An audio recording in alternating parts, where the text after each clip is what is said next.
Hi there, welcome back to the channel. So I'm really excited to kick off a new video series. I'll do at least 2 or 3 episodes on this. I've got a new project, a Gibson guitar project. So I've got it right here in the case. And the guitar is a Gibson Sonex 180 Deluxe 1980 model, according to the serial number at least. Gibson 1980 Sonex Deluxe.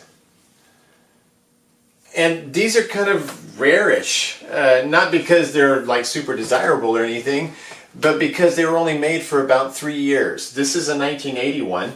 They came out with the Deluxe and the Standard, and I believe one called the Artist.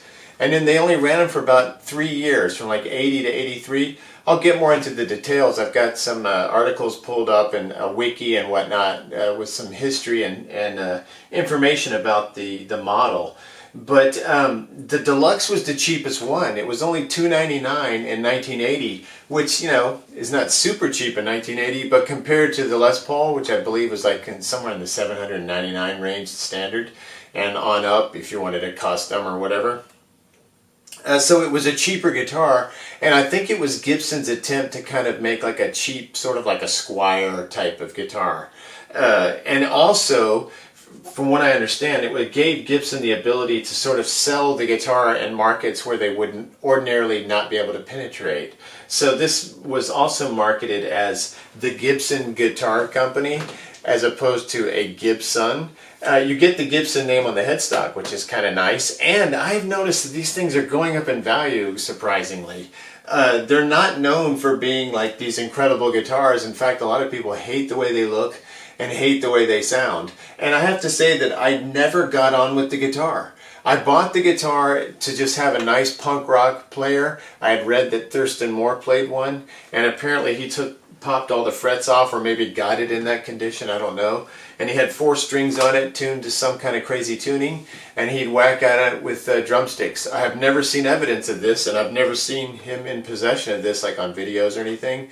But when I heard that, I thought that was great, because I was always really heavily into Sonic Youth, and Thurston is an inspiration, you know, as a songwriter and everything else. And the way he did his thing on stage was very invigorating and inspiring. So I like him.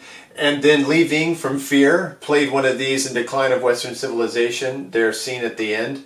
He's playing one of these, and that was pretty major when I saw that. I thought they were terrific. And he's, you know, a great performer. And this guitar looked great on him, you know. So it looks fantastic to me. It looks like a punk rock banger. And if you were looking for like a relic type look, you know, it's like built in, it's the real deal. Somebody really, their skin, the alkalinity or like their skin oils, just stripped away the finish back here. And if you can see this thing is made out of Resonwood. Look at how this looks. So I think it looks beat up in like the perfect way. I don't think I'm going to do anything as far as restoring the aesthetics of it.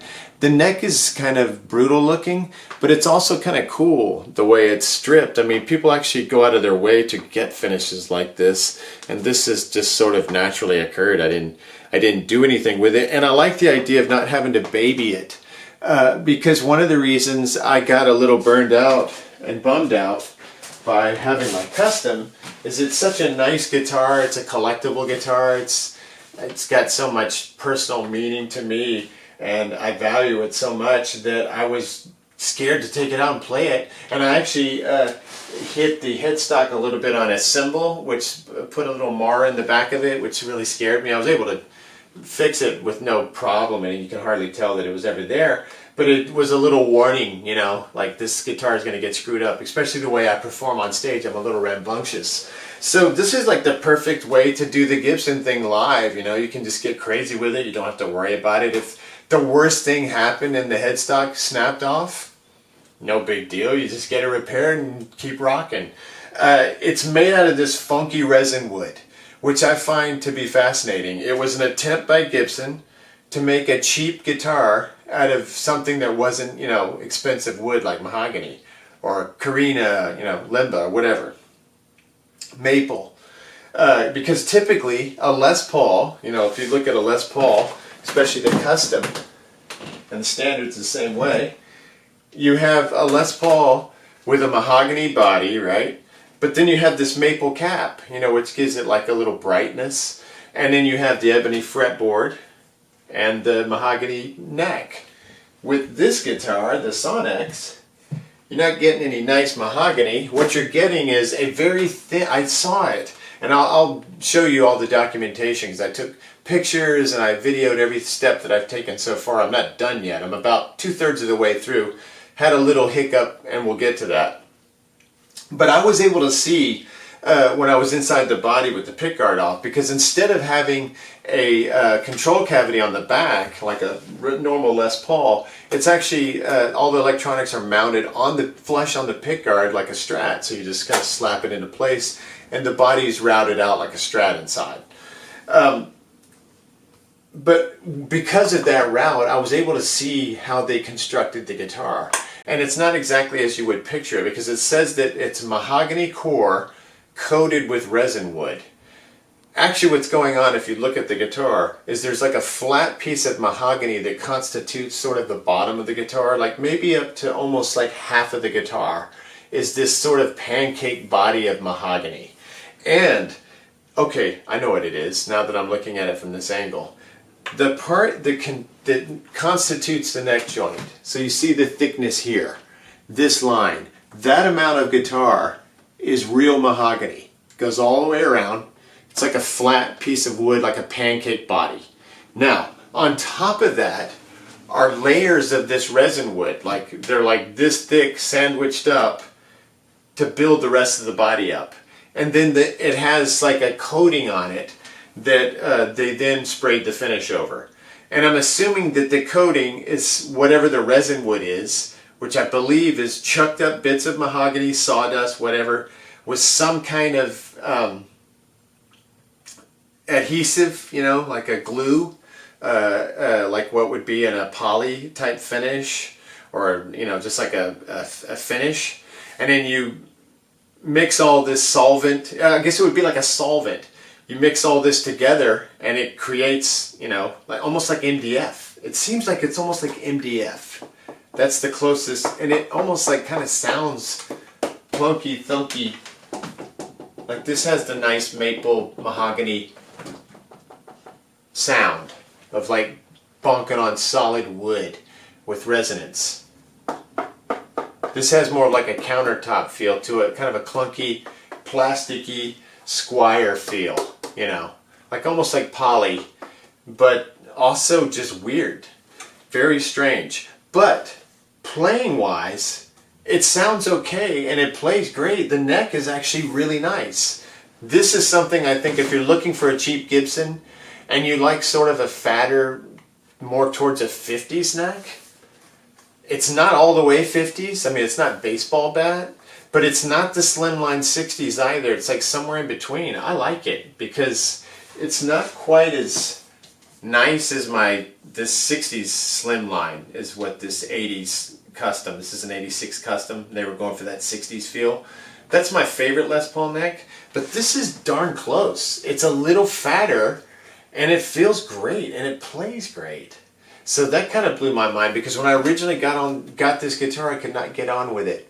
It played really badly. Whoever set it up had the action really low, so it was just like scraping on the frets and it just didn't ring out at all. And so I sort of chalked that up to this resin wood stuff, whatever the heck it is, because it's layers, you know, like I said, we've got our mahogany, and then you have these layers of this sort of MDF type substance, which is a manufactured wood, put into layers, multiphonic layers. And the idea was that you would have improved sustain over real wood.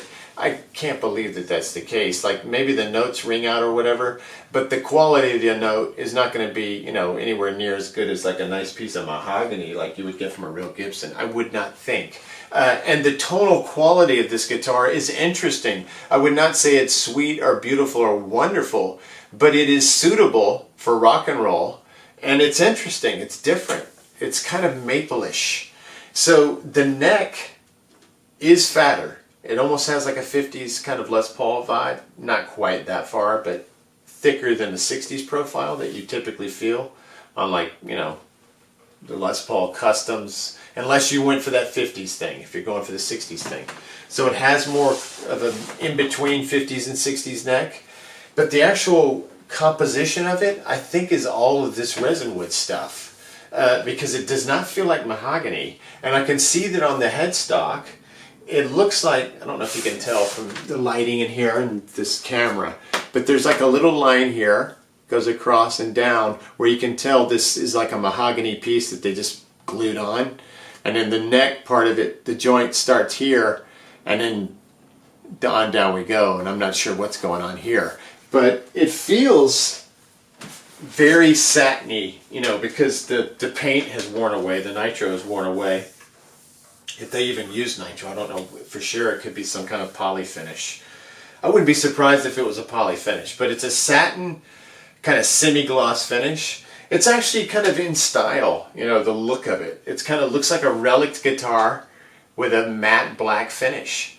And anytime you have a matte finish guitar, the spots where you play get a little glossier, so it has like kind of some shiny spots where skin has you know, made contact with the finish over a long period of time.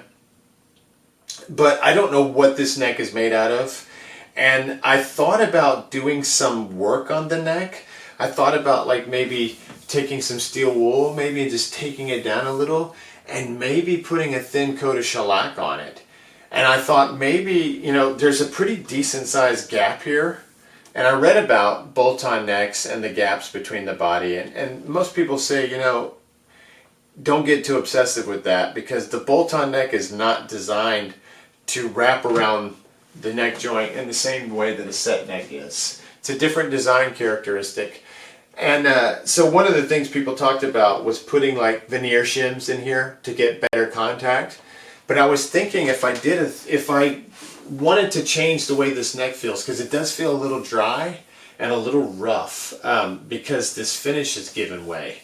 So what I was thinking of doing, the only thing I might do to this, and maybe in the comments section you'll warn me away from doing it and I'll listen to you, because I'm not really set on it. But I was thinking of just taking it down, just getting it a little smoother with some quadruple 4 steel wool. Just like smooth it down, get it nice and clean. And then maybe just put like a really light coat, not on the headstock, just where the hands go, all the way down, and on the neck itself where it would connect to the body, and maybe just a little bit inside the body, so that now the shellac would make contact with the body and kind of glue the guitar wood together. It might not do anything, but it would be worth a try, and it's the one thing I've thought of doing. But when I look at it like this, I can see that there's still a nice coat of finish on here. So I think I've already talked myself out of doing that. I think I'm going to do nothing. I might go at it with just a little bit of steel wool just to get it smoother and just stop there. I just think it looks cool. I mean, what do you guys think? I don't have that many subs. I know I won't get tons of reactions, but there's a lot of Gibson freaks out there, and a lot of people that have a lot of heavy-duty opinions about Gibson guitars and the aesthetics and color choices and relic versus not relic and original versus modern and vintage versus modern and customizing versus stock and original and don't touch the solder, you know, all that kind of thing so that it's original. I don't know. I don't know what to think, but I'm thinking that I'm going to leave it alone aesthetically. I think it looks pretty cool.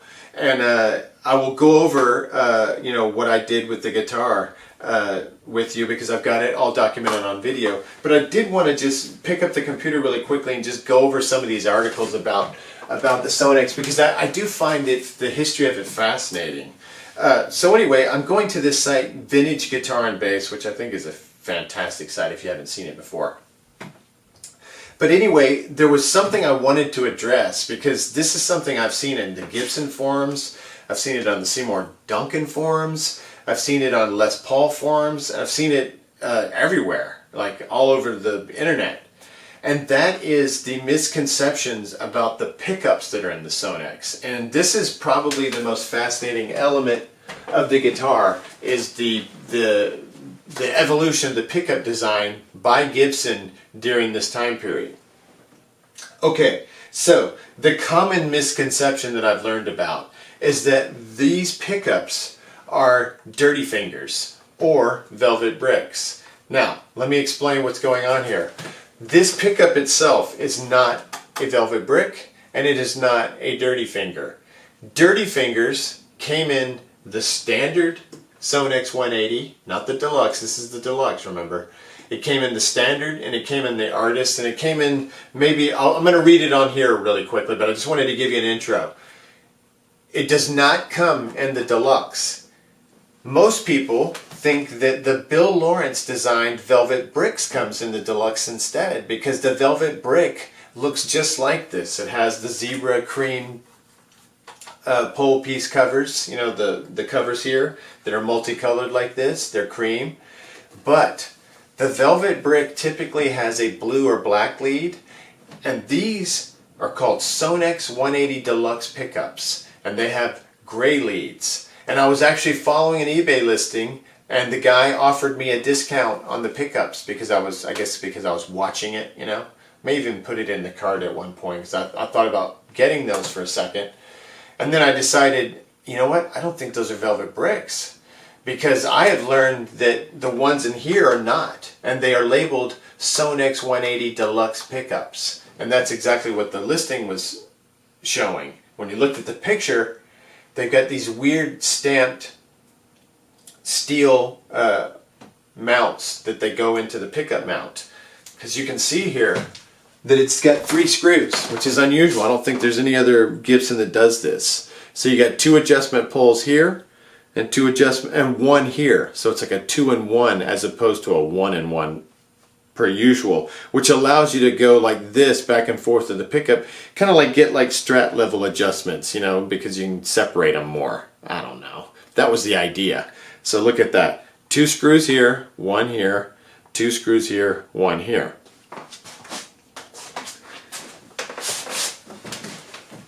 And the fact that they are the zebra cream made people think these were velvet bricks because they knew they weren't dirty fingers. They don't measure the same as dirty fingers. And dirty fingers are an upgraded pickup that were wound in America, and they have the shielded Gibson wire on them, you know, where once the inside you have a conductor wire that's cloth covered, and on the outside you have a steel shielded wire that you actually solder to the top of the pot as your ground. So these don't have that, and neither do velvet bricks. So dirty fingers are in Sonex 180s, but not in the Deluxe. Remember, this was the intro model. This is the $299 model. The dirty fingers would have been in the $499 model, I believe, and the $5 or $699 artist, which was more expensive and a different, completely different guitar. It had active electronics.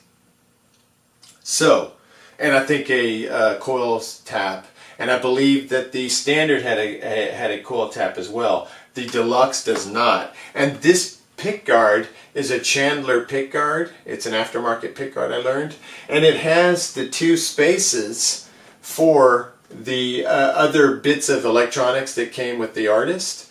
So what I think I might do, since this is already a custom kind of funky guitar, I'm going to put a kill switch, like the kind of bucket head kill switch idea, or who's the other guy? Tom Morello has one.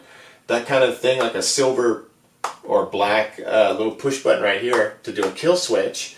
And then over here, I was thinking of putting a little mini switch, like a mini toggle, and doing a blower switch. And a blower switch is a mod where you can get rid of the cap out of your pickup. So it basically goes from the pickup straight to the output with no electronics in between. It's just a little extra boost. You could hit that and play a solo, or hit something, you know, that you wanted a different tone for, or a boosted tone, and then pop it back and off and running. And then having the kill switch is kind of a cool little effect. You can come up with your own little weird effects with that, and actually use it as a kill switch. So there's lots of cool options of things you can do, because this pickguard has these extra little spots for it. And when I determined that it wasn't an original Gibson pickguard, I didn't feel bad about doing things to it.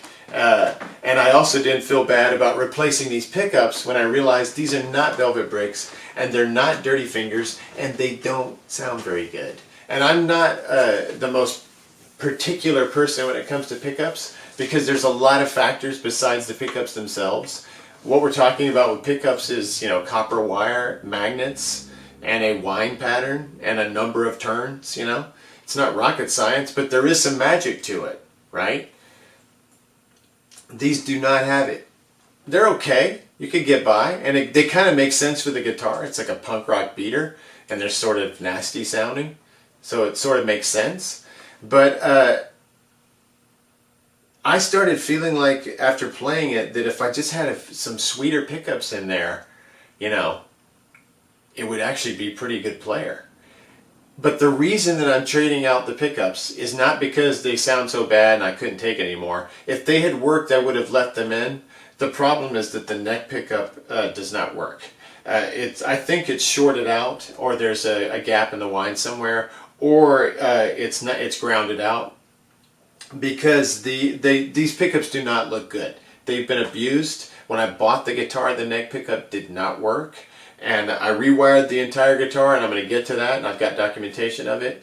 But when I rewired it, I got it to work briefly after clipping some of the lead down and doing some other things, but I finally realized that the pickup needed to be rewound. It'll need to be taken apart and completely redone, which is a waste of time because the pickup does not really sound that good. I don't think it's worth the effort.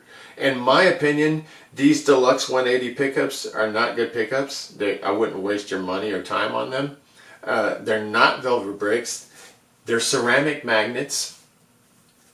And I think you can just do better with a set of Seymour Duncans or something like that. You know, whatever your favorite Gibson style pickup is, whether it's DiMarzio's or Seymour Duncans or, you know, Asian cheapies or whatever. I think that is going to work better for you. Maybe not the cheapest pickups, but any good aftermarket pickup is going to be an improvement over the Sonex Deluxe pickups that come with the Deluxe model. I'm not talking about the dirty fingers, and I'm not talking about the velvet bricks. I have heard velvet brick pickups as well, and I really like Bill Lawrence's designs. I like everything about what he did. I like those blades, and I like his ceramic designs. I think that ceramic pickups can be very good if the design is excellent.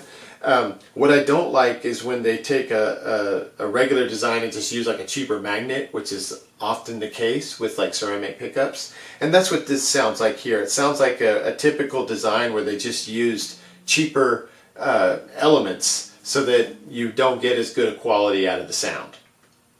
So I'm going to replace the pickups. I'm going to do all kinds of crazy stuff, and I've already done a lot of the work, and we're going to document that. I just wanted to talk about the pickups and talk about the guitar as an introduction, just so you know what the history of this model is and the significance of it, because you might be interested in buying one yourself, and this way you would have a good knowledge base of what you would be getting into. And the other thing that I wanted to mention was the potential for doing these types of projects in order to get yourself a really, really nice guitar that you typically might not be able to afford.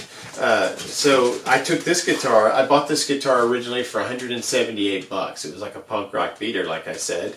I've put a few bucks into it now, but I'm going to have a working Gibson guitar that I can take out and play, and I don't have to worry about breaking the headstock and all that kind of stuff like I would with an expensive Les Paul. So I basically get the whole aesthetic and feel and sound of a Les Paul at a very low price. So I'm thinking that this sort of gives me a path for ways that I could pick up like I was looking at a Slash Vermilion Burst on eBay as an example, just a quick example. And I was looking at a version of that. I think it retails for around $2,000-ish. And you could find, or maybe like $3,000, I can't remember what the cost was. But for about $1,000 less, you could just buy from the Stratosphere the Husk, you know, a body and neck. And it had everything removed, the electronics, the tuning machine heads, the pickups, the knobs, you know, the bits. So you would have to buy all those, but that would give you the opportunity to learn something. B, you would be able to pick out the exact things that you wanted. Like say you didn't like the usual Gibson bridge and you wanted to get a Tone Pros locking bridge. Or say that the pickups in the Slash model, you listen to the samples and you don't love them, you'd rather have Seymour Duncan JBs in there, or jazz pickup, or a 59, or a DiMarzio Super Distortion, or a Bill Lawrence Blade pickup, or whatever. That would give you the ability to customize the guitar, save money, and learn something. So this Sonex is kind of the model for that for me. It's sort of my introduction to that world, and I'm kind of excited because after working with this guitar and taking it from being pretty bad to headed towards something that I can use and actually play and enjoy, is exciting, and it's not that expensive, especially compared to like going out and buying brand new Gibsons. You know, those are really expensive. So back to the history of the guitar. Let me just cover this really quickly, and then the next video I'll show you all the work I did on it. All right, so like I said, they do not come with dirty fingers or velvet bricks. The Deluxe model comes with the Gibson Sonex Deluxe pickup, which was made in Japan. I don't know who wound it, and I cannot find any information about it. Vintage Guitar and Bass doesn't know, and most people think these are velvet bricks. So I just want to make sure you know that before you buy one. The pickups suck. So you'll have to buy new pickups. If you buy one of these, you're going to want to get new pickups more than likely. I mean, you might be okay with them depending on your setup, but if you're looking for like that really nice sounding Burstbucker or Seymour Duncan kind of Gibson pickup tone, you're not going to exactly get that from these. What you get is sort of a nasty sort of ceramic type of distortion, which to me doesn't sound as sweet as Alnico. So there you go. The Gibson Sonex. This was an entry mid-level solid body guitar introduced and produced by Gibson in the 70s, like the Melody Maker, Marauder, and S1. They'd start to lose their popularity, so this was the replacement, the Sonex. So, and the idea of it was to basically make a cheap Les Paul that had like a maple mahogany sound combination out of resin wood. So innovative resin wood construction. Like the Marauder and S1, the Sonic guitars were constructed with a bolt-on neck rather than a traditional Gibson set nut. And rather than a solid wood body, the Sonex series uses a multiphonic construction, which was both cheap to produce and with highly desirable audio qualities, they say. It comprised an inner solid tone wood core sandwich between slices of a composite wood material named Resonwood, a product that will be heralded for years in the future as a first, and one that was astounding players with its extraordinary sustain and harmonic reproduction. Okay, so that's a lot of marketing hype, right? And pretty much BS. But I do think this guitar does have potential for sustain. My early experimentation with it before I took it apart again was that the guitar does sustain well.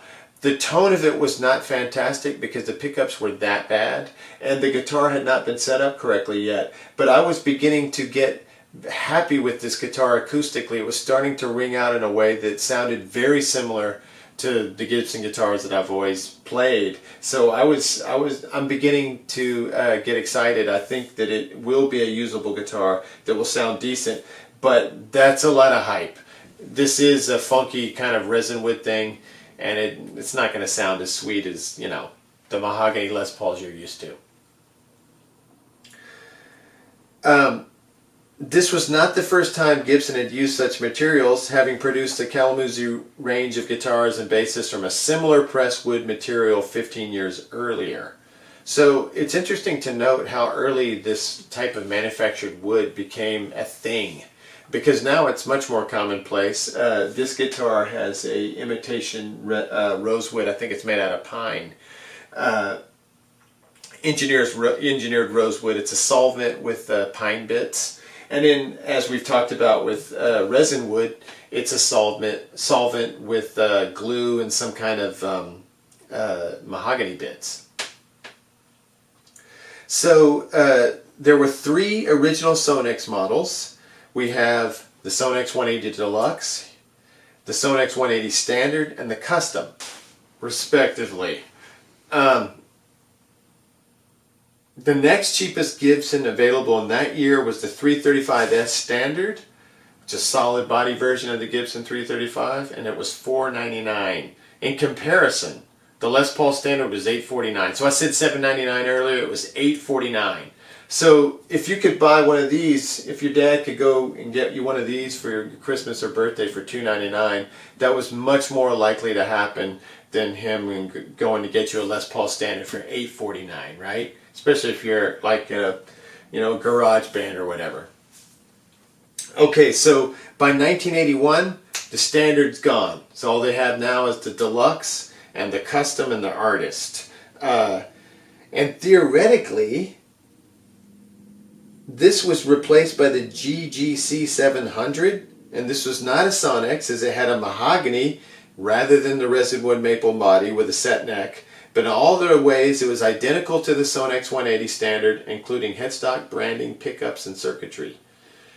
And then we have the Artist, which was $799. It has a set glued-in neck, and it was an extension of the Artist range of guitars with a Moog expansion and compression circuitry. It was developed for the RD Artist in the mid-70s. No Sonex guitars are listed in the 83 Gibson catalog, and by 84 there's no evidence of them. They're gone.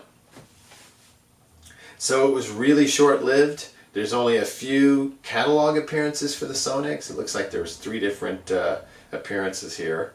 So we have the Sonex 180. And let me just go through the specs that Gibson put up, the body specs. The new Gibson exclusive multiphonic body construction, single cutaway design, adjustable chrome-plated two-pneumatic bridge with chrome-plated stop bar tailpiece, uniquely shaped double-sided finger rests with white revealed edge, 2 high-output humbucking 3-point adjustable exposed pickups that are not Velvet Brooks or Dirty Fingers.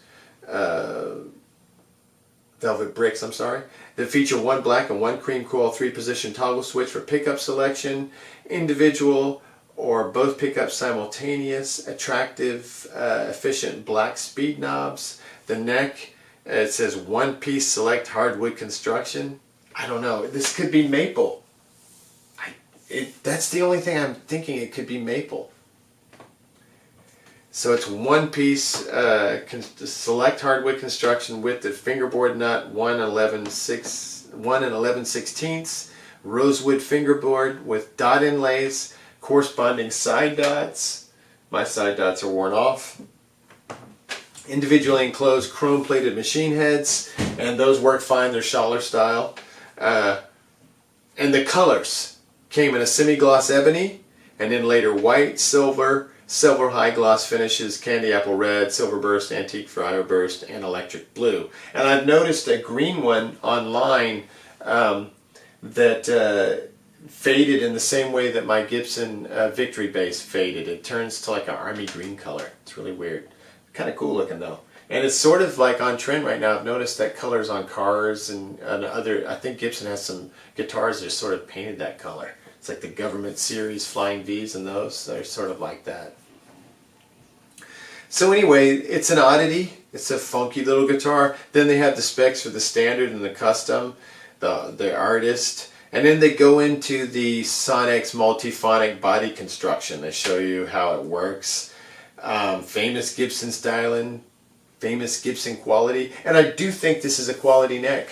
I just don't know what it's made of. I don't know if it's the mahogany resinwood thing, or if it's maple in resinwood, or if it's just maple. It's hard to say. And as you can see, it looks funky because it has like this kind of like flat finish look that's like whatever the finish was, you know? I don't know. It's a mystery. Somebody out there might know.